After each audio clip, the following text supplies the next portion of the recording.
যেই দলটি নিজেকে সৎ দাবি করে, স্বঘোষিত জান্নাতি দল, তারা কি করে জাল ভোট দেওয়ার এরকমের পরিকল্পনা করে আপনারাই বলুন। ওরা আমাদেরকে পাপী মনে করে, কিন্তু আমাদের কারণে আমরা ইলেকশন ইঞ্জিনিয়ারিং করতে পারি কিংবা জাল ভোট দিতে পারি, এরকমের আশঙ্কা কিন্তু তাদের মধ্যে নাই। কিন্তু তারা ইলেকশন ইঞ্জিনিয়ারিং করবে এবং জাল ভোট সহ বিভিন্ন রকমের ষড়যন্ত্রের মাধ্যমে আপনাদের যে ভোটের রেজাল্ট তাদের পক্ষে নেওয়ার চেষ্টা করবে।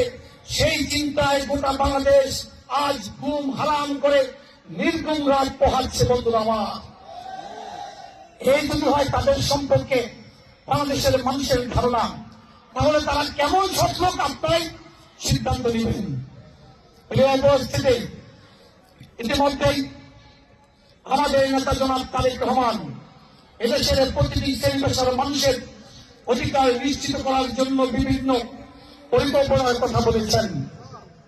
কৃষকের জন্য যেমন কৃষক কার্ড, একইভাবে বাংলাদেশের প্রতিটি মানুষের জন্য স্বাস্থ্য কার্ড, বাংলাদেশের প্রত্যেক আলেম ওলামা অর্থাৎ খতিব, ইমাম, মুয়াজ্জিন তাদের জন্য মাসিক সম্মানের ব্যবস্থা করা হবে। তাদেরকে প্রশিক্ষণ দেওয়া হবে যাতে তারা বাড়তি রোজগারের জন্য কোনো ক্ষুদ্র উদ্যোক্তা হতে পারে।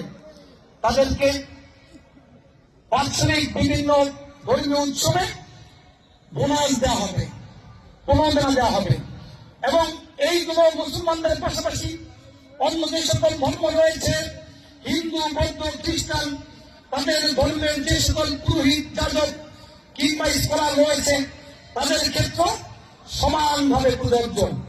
এই অবস্থাতে বক্তব্য দীর্ঘায়িত করব না, শুধু এটুকু বলছি, বাংলাদেশের একজন শিশু থেকে বৃদ্ধ পর্যন্ত, কারখানার শ্রমিক থেকে কারখানার মালিক, ছাত্র, যুবক, কিশোর এবং নারী, পুরুষ সকলের অধিকার যেমন সুনিপুণভাবে ইতিমধ্যেই জাতির সামনে উপস্থাপন করেছেন আমাদের দল বিএনপি এবং আমাদের নেতা জনাব তারেক রহমান, সেইগুলোকে বাস্তবায়ন করতে হলে আমাদেরকে 12ই ফেব্রুয়ারি ভোট কেন্দ্রে গিয়ে বিএনপিকে ভোট দিতে হবে না। আপনার শুধু একা একা ভোট দিলেই হবে।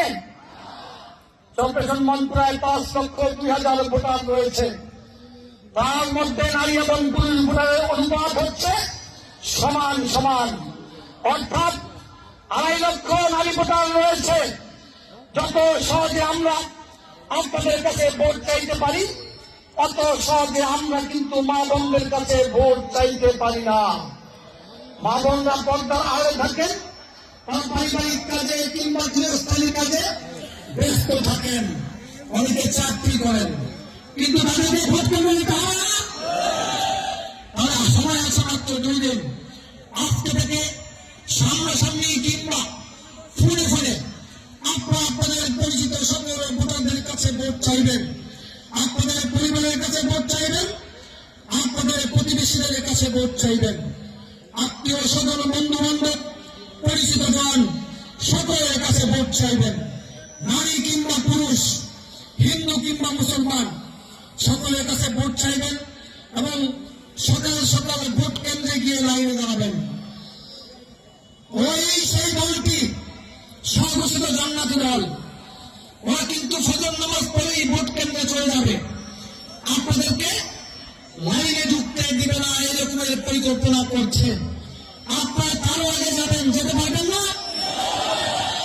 ফজরের নামাজ পড়ে আপনারাও চলে যাবেন, বিনা কারণে কেউ লাইনে দাঁড়িয়ে যদি 1 মিনিট সময় নষ্ট করে আপনার সাথে সাথে প্রতিবাদ করবেন।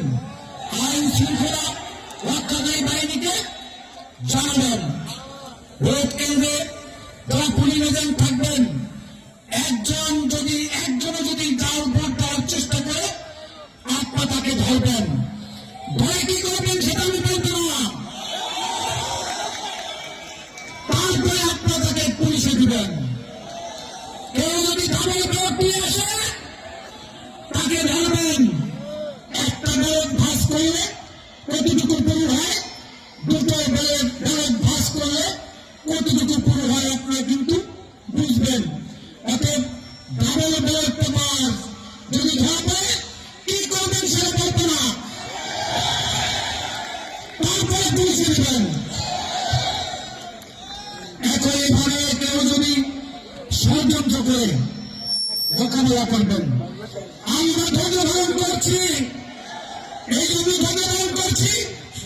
ও মারামারি করতে চায়, মারামারি করলে ভোটাররা ভয়ে ভোট কেন্দ্রে যাবে না, এই জন্য আমরা ধৈর্য ধারণ করছি।